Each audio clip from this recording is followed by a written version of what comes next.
Menacé à son tour, l'ex-employeur de Régie sort de son silence.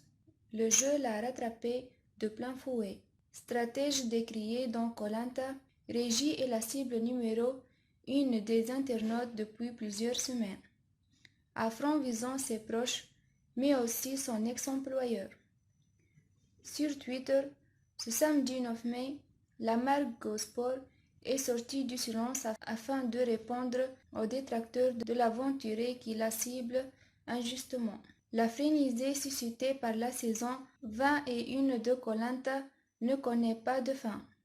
Depuis plusieurs semaines, des candidats de l'île des héros sont les cibles privilégiées de moqueries, critiques et même de menaces de mort.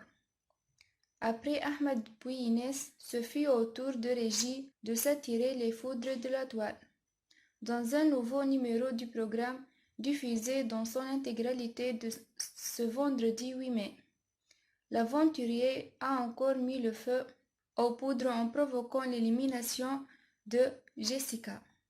Cette dernière, un brin révolté comme elle a pu le préciser dans une interview accordée à 20 minutes, a désormais l'intention de lui demander des comptes, stratège aux apparences redoutables, ne faisant pas l'unanimité auprès du public de Koh Lanta. Régie est un directeur de magasin sportif à la ville, ou plutôt il l'était.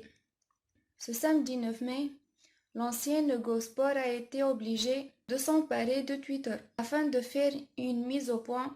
Elle a aussi été la cible d'attaques provenant d'anonymes sur les réseaux sociaux. Depuis l'épisode, nous recevons de nombreux messages suite à la diffusion de l'émission Koh Lanta et de la participation de Régie. Amorce ainsi la marque et de préciser une bonne fois pour toutes. Régie ne fait plus partie de nos équipes depuis plusieurs mois. Si GoSport semble de désolidariser de son ancien employé, l'ancienne en profite tout de même pour calmer le jeu, tout comme Denis Brognard a pu le faire. Les menaces à l'encontre de notre enseigne, du magasin de Belle Épine ou encore le Régie lui-même n'ont pas lieu d'être, réplique-t-elle.